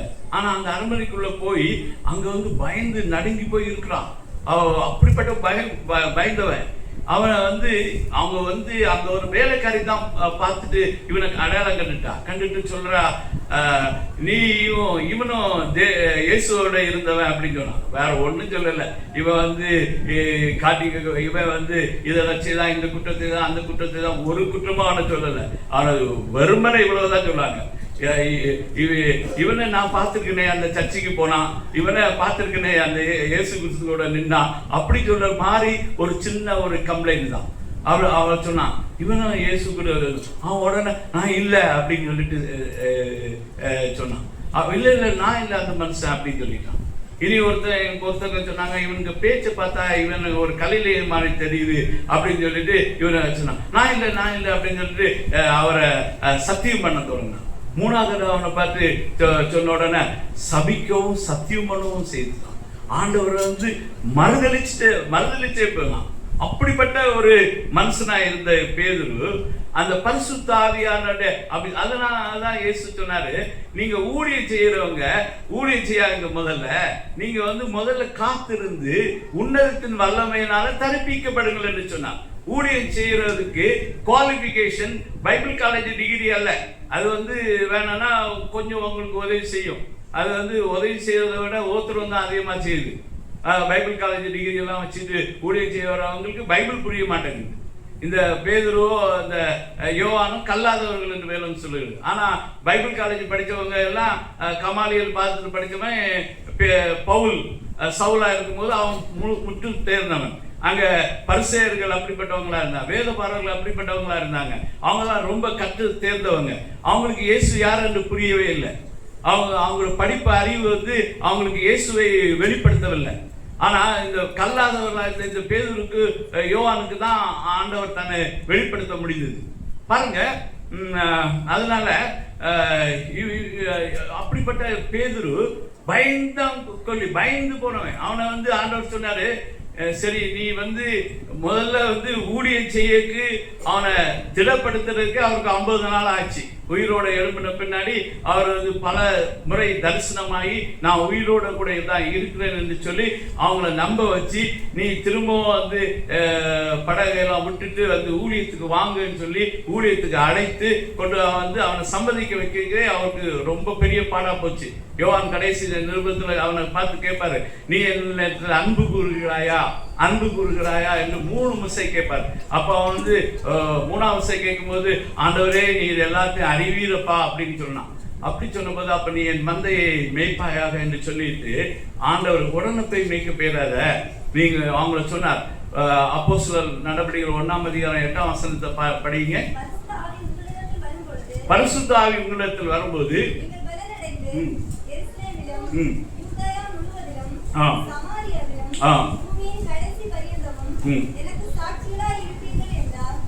நீங்கள் சாட்சிகளாய் இருப்பீர்கள். நீங்க உன்னதத்தின் பலனால் தரிப்பிக்கப்படும் வரைக்கும் எருசலேமிலே காத்திருங்கள். ஊழியத்துக்கு அழைக்கப்பட்டிருக்கோம், ஊழியத்துக்கு தெரிந்து கொள்ளப்பட்டோம், ஊழியத்துக்கு வந்து சொன்னா உடனடியாக ஊழியத்தை செய்வதற்கு ஆண்டவர் அனுமதிக்கவே இல்லை. ஆண்டவர் அவர் சொன்னார், நீங்க முதல்ல உன்னதத்திலே பலனால தரிப்பிக்கப்படுங்க, நீங்க காத்திருங்க, நீங்க பரிசுத்த ஆவியை பெற்றுக்கொள்ளுங்க அப்படின்னு சொல்லிட்டு அவங்களுக்கு சொன்னார். நம்ம மனிதனுடைய கற்பனைகளுக்கு போயிட்டோம். மனித கற்பனைகளுக்கு பின்பற்றாதீர்கள். தேவனுடைய கற்பனைகளை வேதத்தில் எழுதியிருக்க காரியங்களை பின்பற்றுங்கள். வேதத்தில் இதை தொடர்ந்து அப்போஸ்தலர் நடவடிக்கைகள் 2ஆம் அதிகாரத்தில் அவங்க ஞானஸ்தானம் எடுத்தபோது அவர்கள் என்ன செய்தார்கள் என்பதை நான் கடந்த நாட்களில் அப்படி கூர்மையா படித்த போது அதில் 14 காரியங்களை பார்த்தேன். 14 காரியங்கள்ல இந்த சபைகள் தப்பி தவறி தட்டுத்தர மாதிரி ஒரு 7 காரியங்களை செய்யறாங்க. 8 காரியங்களை செய்யவே இல்லை, அதை கண்டுக்கவே இல்லை, அது நடக்கவே இல்லை. அப்படி சொல்லி அவங்க போயிட்டே இருக்காங்க. அவங்க மனிதனுடைய கற்பனைகளை உபதேசங்களாய் போதித்து வீணாய் எனக்கு ஆராதனை செய்கிறார் என்று ஏசாயா தீர்க்கதரிசி நன்றாய் சொல்லி இருக்கிறான் என்று சொல்றபடி வீண் ஆராதனைகள் நடந்து கொண்டே இருக்கிறது. மத்தேயு 15:19 வாசித்து பாருங்க. அது அந்த வசனம் அப்படிதான் சொல்லும். மனிதனுடைய கற்பனைகளை உபதேசங்களாய் போதித்து வீணாய் எனக்கு ஆராதனை செய்கிறார்கள். ஆமோஸ் 5:13 படிச்சு பாருங்க. அங்க சொல்லியிருக்கோம், உன் பாட்டின் இறைச்சலை என்னை விட்டு அப்புறப்படுத்து. மக்கள் நினைக்கிறாங்க பாட்டு பாடுறது ஆண்டவருக்கு பிடிக்கணும். ஆண்டவர் என்ன சொல்றார் கேளுங்க, வாசிங்க.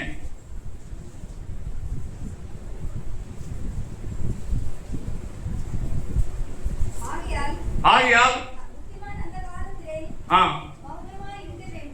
ஆமோஸ் 5:13 23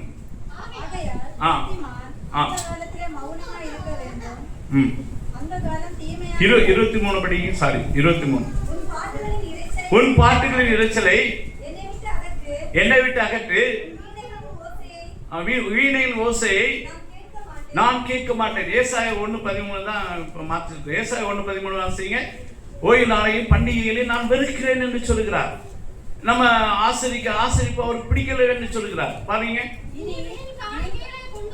வீண் காணிக்கைகளை கொண்டு வர வேண்டாம், தூபம் காட்டுதல் எனக்கு அருவருப்பாய் இருக்கிறது. நீங்கள் அக்கிரமத்தோட ஆசரிக்கிற மாத பிறப்பையும் ஓய்வு நாளையும் சபை கூட்டத்தையும் நான் இனி சகிக்க மாட்டேன். ஆண்டவர் சொல்றாரு பாருங்க, நான் இனி சகிக்க மாட்டேன். ஏன் அப்படி சொல்றார் அப்படின்னு கொஞ்சம் ஆராய்ந்து பாருங்க. வீடுகள்ல போய் ஆராய்ந்து பாருங்க, ஏன் ஆண்டவர் அப்படி சொல்றாரு. அவருக்கு பிடிக்காத இதெல்லாம் அது நான் செய்யறேனே. நீங்க நம்ம நினைக்கிறோம் இதுலதான் ஆண்டவர் பிரியமா இருக்காருன்னு. ஆண்டவர் பிரியமா இல்ல. அவருக்குள்ள வீணாக எனக்கு ஆராதனை செய்கிறார்கள் என்று சொல்லி. அப்போ இங்க பேதுருவை பார்க்கும்போது பேதுருடைய வாழ்க்கையை அப்படி பயந்து போயிருந்தவன் பரிசுத்த ஆவியை பெற்ற போது எழும்பி தைரியமா நின்று 12 அப்போஸ்தலரோட அந்த தைரியமா வருகிறது. பரிசுத்த ஆவியானவர் உங்களிடத்துல வரும்போது உங்களுக்கு கிடைக்கிறது ஒரு தைரியம். கோழையா இருக்கவே மாட்டோம். எந்த பிரச்சனை இருந்தாலும் ஓடி போக மாட்டோம். சில நடிகர்கள் படத்துல பயங்கர வீரராக இருக்காங்க. ஆனா நிஜ வாழ்க்கை வரும்போது அவங்க பயந்து ஓடிடுறாங்க. அவங்க கூட்டத்துல 41 செத்தாங்க அப்படின்னு கேள்விப்பட்ட உடனே ஆளு எங்க இருக்காங்க, துண்ட காணும் துணிய காணும் எல்லாரும் ஓடிட்டாங்க. அந்த மாதிரி வீரர்கள் ஓட மாட்டாங்க.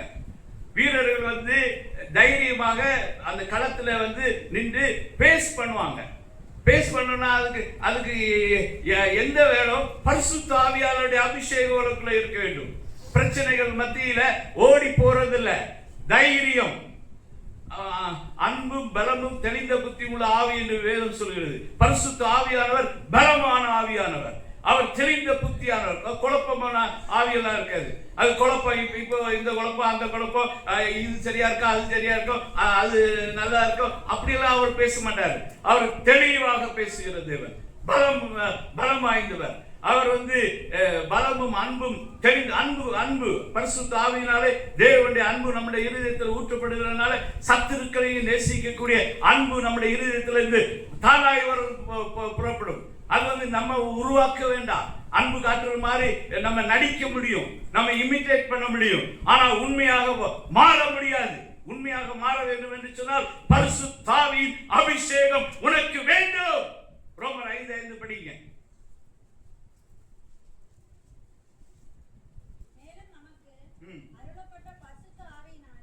மேலும் நமக்கு அருளப்பட்ட பரிசுத்த ஆவியினாலே தேவ அன்பு நம்முடைய இருதயங்கள். பரிசுத்த ஆவியானவர் ஏன் ஆண்டவர் பெற்றுக்கொள்ள சொல்லுகிறார்? அது பலம் நிறைந்த ஆவி. இந்த பலத்தில் எழும்பி நின்று அவன் பேசுறான். பேசுறத கேட்ட உடனே இவங்க பாக்குறாங்க. இப்போ இவங்க கூட இருக்கு. அதுதான் நான் சொல்றேன், நீங்க ரட்சிக்கப்பட்டீங்களா ரட்சிக்கப்படலையா என்பதை உங்க கூட இருக்கிறவங்க சொல்லுவாங்க. உங்க கூட இருக்கவங்க அறிவாங்க. உங்க கூட பிறந்த அண்ணன் தம்பி பாப்பாங்க, உங்க அம்மா அப்பா பாப்பாங்க, உன்னுடைய நண்பர்கள் பாப்பாங்க. அவங்க வந்து கேட்பாங்க, ஹே முந்தானே ஆண்டவரே மறுதளித்தவல்லவா, இப்ப எந்த தைரியம் மூப்பர்களே எடுக்கும்டா. அதிகாரத்தில் இருக்கிற வெறுமன குற்றம் சாட்டல.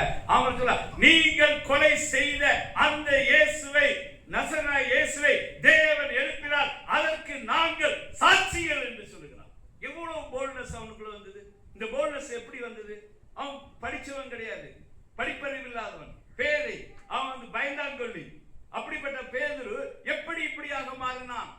அதுதான் ரட்சிப்பு, அதுதான் விசுவாசம். உன்னுடைய வாழ்க்கையிலே என்னுடைய வாழ்க்கையிலே அந்த விசுவாசம் காணப்படுமானால் தைரியமாக பிரச்சனைகளை எதிர்கொள்ள வேண்டும், பிரச்சனைகளை மீட் பண்ண வேண்டும். அது வந்து சவாலா இருந்தால் சந்திக்க வேண்டும். எந்த சிறைச்சாலையை கண்டு பயப்படுகிறவர்கள் அல்ல நாம், மரணத்தை கண்டு பயப்படுகிறவர்கள் அல்ல நாம். தேவனுடைய பிள்ளைகள், விசுவாசிகள் மரணத்தை கண்டு பயப்படாதவர்கள். அருமையான தேவனுடைய பிள்ளைகளே, பேதுரு பேசின தைரியத்தை பார்த்தோம். 13 வசனம் வாசிங்க. அது 13 வாசிங்க.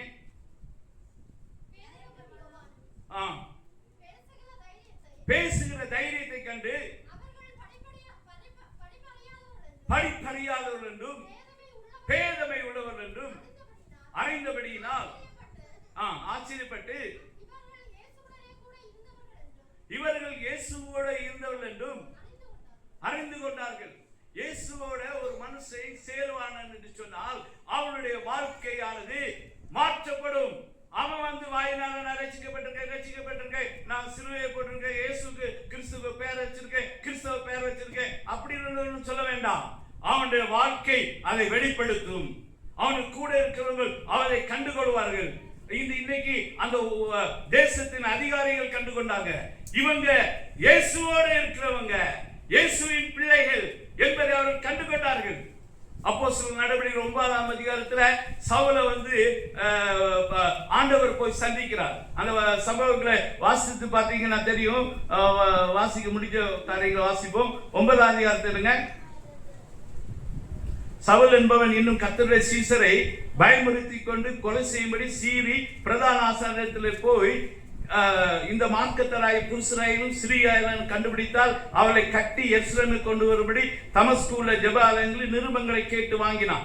இப்படிப்பட்ட சவுல் அவன் வந்து கிறிஸ்தவர்களை துன்பப்படுத்தினவன். அவனை வந்து இயேசு கிறிஸ்து சந்தித்த உடனே என்ன நடக்குதுன்னா, அதற்கு அவன், ஆண்டவரே நீர் யார் என்றான். அதற்கு கர்த்தர், நீ துன்பப்படுத்துகிற இயேசு நானே, முள்ளில் உதைக்கிறது உனக்கு கடினமாமா என்றார். அவன் நடுங்கி திகைத்து, ஆண்டவரே நான் என்ன செய்ய வேண்டும் அவன் சொல்றான். அதுக்கு பிறகு சொல்றான், இந்த சுவிசேஷத்தை, இந்த கிறிஸ்தவர்களை அழிக்க தீர்மானித்து தமஸ்குவிலே உள்ள வீடுகள் தோறும் புகுந்து கிறிஸ்தவர்களை ஜெபம் பண்ற கிறிஸ்தவர்களை இழுத்து வந்து சிறைச்சாலையில் போடப்பட்ட என்னை ஆண்டவர் சந்தித்தார். அதனால எந்த சுவிசேஷத்தை அழிக்க வேண்டும் என்று நினைத்தானோ அந்த சுவிசேஷத்தை பிரசங்கிக்கிறவராய் சவுலை இந்த சுவிசேஷம் மாற்றினது. இந்த ரட்சிப்பு உங்களுடைய வாழ்க்கையிலே வருமானால், இந்த விசுவாசம் உங்களுடைய வாழ்க்கையிலே வருமானால், நீ நம்முடைய வாழ்க்கையும் இது தலைகீழாக புரட்டி போடும், தலைகீழாக புரட்டி போடும். ஒரு பலவீனமாக இருக்க நீங்கள் பலவான்களாய் மாறுவீர்கள், கோழையாய் இருக்க நீங்கள் தைரியசாலிகளாய் மாறுவீர்கள். பரிசுத்த ஆவியானவர் வரும்போது எந்த மார்க்கத்தை அழிக்கிறதுக்கு அவங்க தீர்மானித்தாரோ அந்த மார்க்கத்தையே பிரசங்கிக்கிறவராய் சவுலை பவுலாக மாற்றுவது அந்த வாழ்க்கை. இயேசுவை விசுவாசிக்கிறவருடைய வாழ்க்கை அப்படி தலைகீழாக மாறும். பாருங்கள், 19ஆம் அதிகாரம் எடுக்க லூக்கா 10 அதிகாரத்தில் சகேயு என்ற ஒரு மனுஷனை நம்ம பார்க்கிறோம். அவனோட வாழ்க்கை எப்படி புரட்டி போட்டது பாருங்க. லூக்கா 19:1 வாசிங்க. அவர் எரிகோவிலே பிரவேசித்து ஆயக்காரருக்கு தலைவனும் ஒரு மனுஷன் இயேசு எப்படிப்பட்டவரோ என்று அவரை பார்க்க வகை தேடினான். அவன் குள்ளனானபடியால் அவரை காணக்கூடாமல் 5 வசனத்தில் வாசிங்க. 5 இயேசு அந்த இடத்தில் வந்தபோது அண்ணாந்து பார்த்து, சகேயுவே, நீ சீக்கிரமாய் இறங்கி வா, இன்றைக்கு நான் உன் வீட்டிலே தங்க வேண்டும் என்றார். அவன் சீக்கிரமாய் இறங்கி அவரை சந்தோஷத்தோடு அழைத்துக் கொண்டு போனான். அதை கண்ட யாவரும் 10 வசனம் வாசிங்க. இழந்து போனதை தேடவும் 8 வசனத்தில் சொல்கிறார், சகேயு நின்று கர்த்தரை நோக்கி, ஆண்டவரே, ஆஸ்திகளில் பாதியை ஏழைகளுக்கு கொடுக்கிறேன். நான் ஒரு இடத்தில் எதையாயிலும் அநியாயமாய் வாங்கினதுண்டானால் திரும்ப நாளத்தனையாய் திரும்ப செலுத்துகிறேன். ஒரு மனிதனுடைய வாழ்க்கையில இயேசு அந்த வீட்டுக்கு வந்தார் என்று சொன்ன போது, வந்து நான் உன் வீட்டுல தங்குவேன். பாவியாகி மனுஷன், இந்த பரிசேயர் சல்சேயர் வேதபாரகர்கள் எல்லாரும் இவங்க பாவி பாவி என்று ஒதுக்கினாங்க. அவன் அந்த ஒதுக்கினால காட்டத்தி மரத்துல போய் யாரு இயேசுவை அவனுக்கு பார்க்கணும் ஆசை. இயேசு பார்க்கதான் ஒழிஞ்சிருந்தான். இயேசு அந்த இடத்துல வந்து கூட சகைவே நான் மேல பார்த்து சொல்றேன், இன்று நான் உன் வீட்டிலே தங்க வேண்டும். அவனுக்கு பயங்கர சந்தோஷம். மற்ற பரிசேயர்கள் சொன்னாங்க, எப்படி இந்த பாவியான மனுஷனுக்கு வீட்டுல இவர் தங்குறாரு அப்படின்னு. அந்த பாவியான மனுஷனுக்கு உள்ள இயேசு வந்து அடியெடுத்து வைத்த உடனே அந்த வாழ்க்கை மாறுனது. அவன் சொல்றான், என் ஆசைகளில் பாதியை ஏழைகளுக்கு கொடுக்கிறேன். யாரிடத்துல அநியாயமா வாங்கணும்டா நாளத்தனையா திரும்ப கொடுக்கிறேன். இதுதான் ரட்சிப்பு, இதுதான் மனம் திரும்புதல். மனம் திரும்புவது என்ன என்று நாம் அறிந்து கொள்வோம். விசுவாசம் என்ன என்று அறிந்து கொள்வோம். அநியாயமா ஏதாவது செய்திருந்தோமானால் அதை திருப்பி கொடுக்க வேண்டும். அதுதான் ரட்சிப்பு. ஏழைகளுக்கு தன் ஆஸ்தியை வித்து அவன் கொடுக்கிறான். மறுநாள் சகையை பார்த்துருப்பாங்க. அவன் கூட உள்ள டாக்ஸ் கலெக்டர் எல்லாம் அவன் பார்த்தா ஏழைகளுக்கு எல்லாம் நாலு தனியா கொடுக்குறான். அவன் ஆஸ்தி வித்து கொடுக்குறான். அநியாயமா வாங்கணும் திருப்பி கொடுக்குறான். அநியாயமா ஒருத்தட்டை காசு வாங்கக்கூடாது என்று சொல்றான். அவங்க கூட அவங்க கேட்கிறாங்க, ஏண்டா உனக்கு என்ன நடந்தது? உனக்கு பைத்தியம் பிடிச்சிட்டா? நேற்று வரை எங்க கூட சேர்ந்து லஞ்சம் வாங்கிட்டு தான் இருந்த, அநீதியெல்லாம் செய்து தான் இருந்த, இன்னைக்கு எப்படி இப்படி மாறின? இயேசு வந்தா உன் வாழ்க்கை அப்படி மாறும். அப்படி மாறினாதான் அது நீ இயேசு மேல விசுவாசம் உள்ளவனாய் இருக்கிறாய் என்று அர்த்தம். விசுவாசம் பண்ண வாழ்க்கையில வருமானால், ரட்சிப்பு வருமானால் இந்த சம்பவங்கள் நடக்கும். அதை கூட இருந்தவர் பார்ப்பார்கள். உன் நண்பர்கள் பார்த்து சொல்லுவாங்க, உன் வாழ்க்கை எப்படி மாறுறது என்று கேட்பார்கள். உன்னுடைய இனத்தார் கேட்பார்கள், உன்னுடைய நண்பர்கள் கேட்பார்கள், உன்னுடைய பெற்றோர்கள் கேட்பார்கள். ஒருவனும் ரட்சிக்கப்பட்ட ஒருவன் மறைந்திருக்க மாட்டான், மறைந்திருக்க முடியாது. அவன் விளக்கை கொளுத்தி தண்டின் மேல் வைக்கப்பட்ட விளக்கு போல அது இருளில் இருக்க மக்களுக்கு வெளிச்சத்தை கொடுக்கக்கூடிய இருப்பான். எங்குமே அப்படி இருப்பான். இந்த கன்னியாகுமரி டிஸ்ட்ரிக்ட்ல சப் ரெஜிஸ்டர் ஆபீஸ்ல சொல்றாங்க, ஒரு சகோதரர் ஒரு டாக்குமெண்ட் பண்றோம்னு சொல்றாரு, எனக்கு 100 சப் ரெஜிஸ்டர் தெரியும், ஒரே ஒருத்தர் மட்டும்தான் லஞ்சம் வாங்காம இருக்கிறார். நான் கேட்டேன், இது கிறிஸ்தவ அதிகமா இருக்கிற ஊராச்சு, எப்படி எப்படின்னு கேட்டேன். ஆமா, எல்லா கிறிஸ்தவங்களும் தான் லஞ்சம் வாங்குறாங்க. வேதனையா இருக்கு. ரட்சிக்கப்பட்ட கிறிஸ்தவர்களா நம்ம விசுவாசம் உள்ளவர்களா நம்ம ஆராய்ந்து பாருங்க. நீங்க ஆராய்ந்து பாருங்க, உங்க வாழ்க்கை இப்படி இருக்குதா என்று பாருங்கள். கொர்நேலியு மட்டும் சொல்லி நான் முடிக்க போகிறேன். அப்போஸ்தலர் 10ஆம் அதிகாரம் 6ஆம் வசனத்தை வாசிங்க.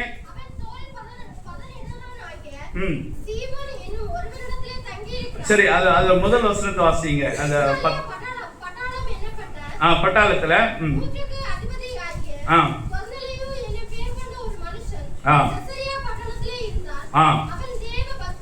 அவன் தேவபக்தி உள்ளவரும் தன் வீட்டார் அனைவரோடும் தேவனுக்கு பயந்தவனுமா இருந்து ஜனங்களுக்கு மிகுந்த தர்மங்களை செய்து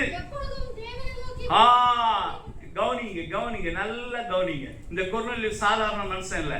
அவன் தேவ பக்தி உள்ளவன், வீட்டார் அனைவரும் தேவனுக்கு பயந்தவன், ஜனங்களுக்கு மிகுந்த தான தர்மம் பண்ணினவன். அவன் எப்பொழுதும் தேவனை நோக்கி ஜெபம் பண்ணி கொண்டிருந்தான். அவனிடத்துல அவன் பண்ணின ஒண்ணு அவனை ரசிக்கவில்லை. அவனை தேவன் மேல விசுவாசம் உள்ளவனாகவும் அவன் இல்லை. அவன் எல்லாத்தையும் செய்யறது ஒரு ரொம்ப நல்லவனா இருக்கிறான். இதை விட ஒரு நல்ல மனுஷனை யாராவது பார்க்க முடியுமா? அவன் அப்படிப்பட்ட நல்ல மனுஷனா இருக்கிறான்.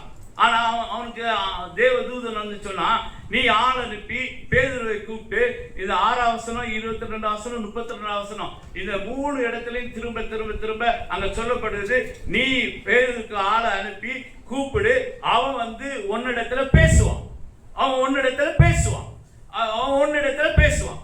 இந்த பேசுவான் பேசுவான் பேசுவான் என்னத்தை பேசுவான்? பேதுரு என்னத்தை பேசுவான்? நீங்க நல்லா பைபிள் படிச்சீங்களா? நாங்க நல்ல தான தர்மம் பண்ணீங்களா? நல்ல உபவாசம் இருந்தீங்களா? நீங்க நீதியா இருக்கீங்களா? கர்த்தருக்கு பயப்படுறீங்களா? இது அப்படி பேசுறதுக்கு ஆண்டவர் இந்த தேவதூதனை கூப்பிட சொல்லல. பிரசங்கம் பண்ண வரவங்க எல்லாம் பிரசங்கம் பண்ண இதெல்லாம் சொல்லுவாங்க. தேவனுக்கு பயந்து, தேவனுக்கு பைபிளை படி, ஜெபம் பண்ணு, தான தர்மம் பண்ணு, எல்லாத்தையும் தான் சொல்லுவாங்க. நீங்க ரட்சிக்கப்பட்டிருக்கீங்களா என்று உங்களை குறித்து கேள்வி கேட்க மாட்டாங்க. சொல்றாங்க, இதெல்லாம் செய்தாச்சு, நாங்க செய்துட்டு இருக்கோம். இல்ல, பேதுரு கூப்பிட ஒண்ணு பேசுவான். பேதுரு வந்த போது பேதுரு சொன்ன, நீ பேசுவான்னு சொன்னாங்க, நீ பேசு அப்படின்னு சொன்னாங்க. இவன் பேச சொன்னபோது இயேசுவை பற்றி பேசினாங்க. அங்க இயேசுவை பற்றி பேசி என்ன சொன்னான்னு பாத்தீங்கன்னா, அங்க கடைசி வசனத்தை வாசிங்க, 43 கிட்ட வாசிங்க. அந்த இடத்துல வரும்போது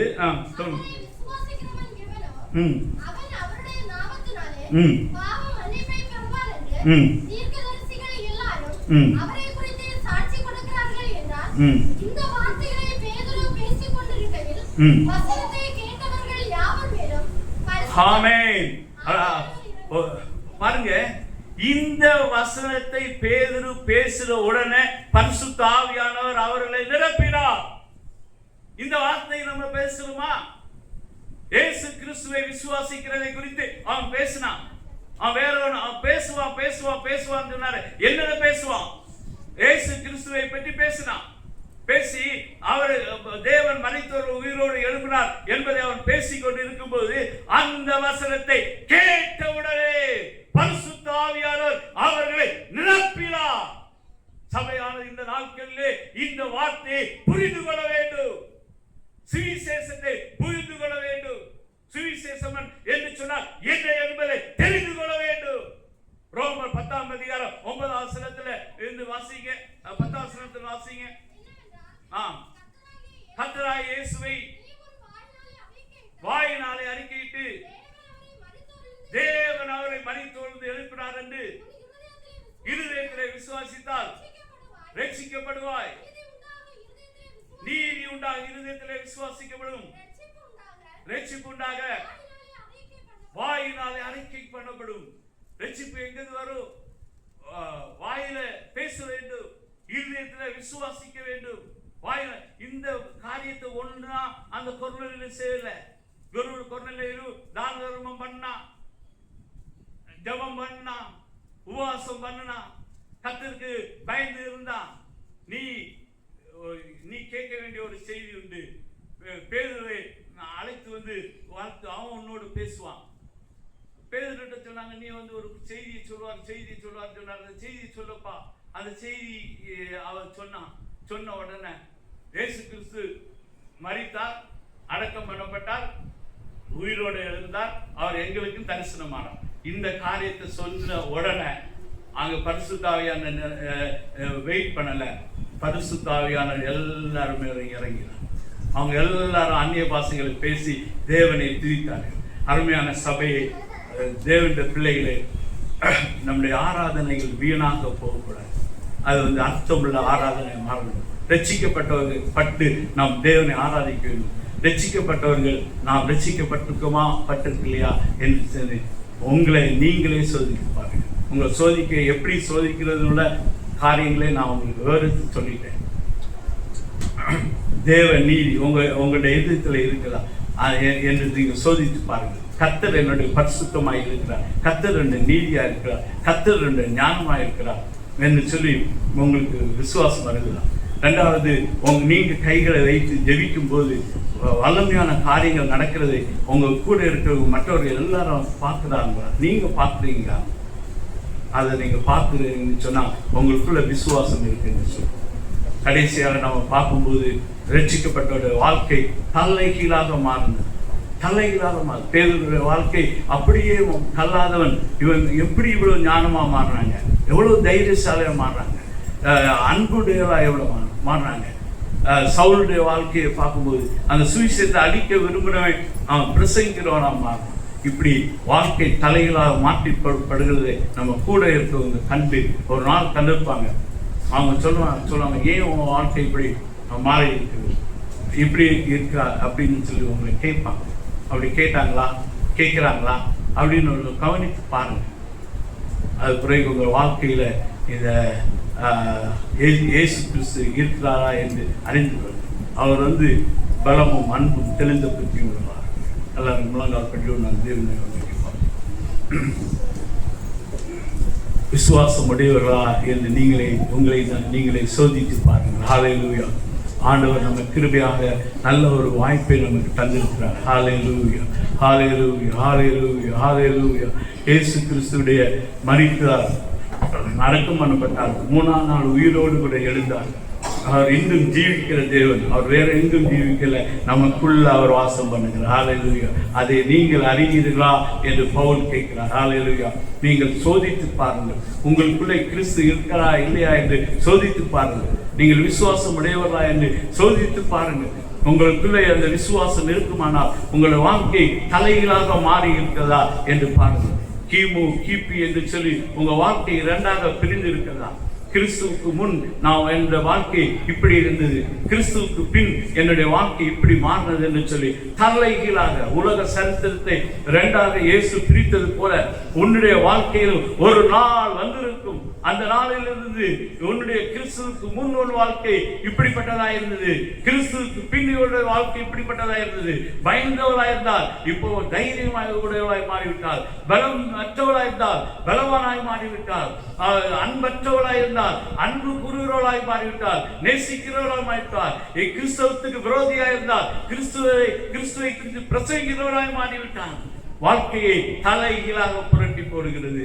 இயேசு கிறிஸ்துவின் வாழ்க்கையிலே பிரவேசித்தாரானால், அவர் உன் வாழ்க்கையிலே பிரவேசித்து இருக்கிறது உண்மையானால் இதை நீங்களே சோதித்து பாருங்கள். ஹல்லேலூயா, ஹல்லேலூயா. தேவன் நமக்கு கிருபை செய்வாராக. ஆமென். ஸ்தோத்தரிக்கிறோம். நாம் கேட்ட வார்த்தைகளை இப்படி நினைவு கூர்ந்து எல்லோரும் ஆண்டவருடைய சமூகத்திலே ஹல்லேலூயா உம்மை நாங்கள் துதிக்கிறோம் அப்பா. தகப்பனே ஸ்தோத்தரிக்கிறோம். நாம் தேவனுடைய நீதியாக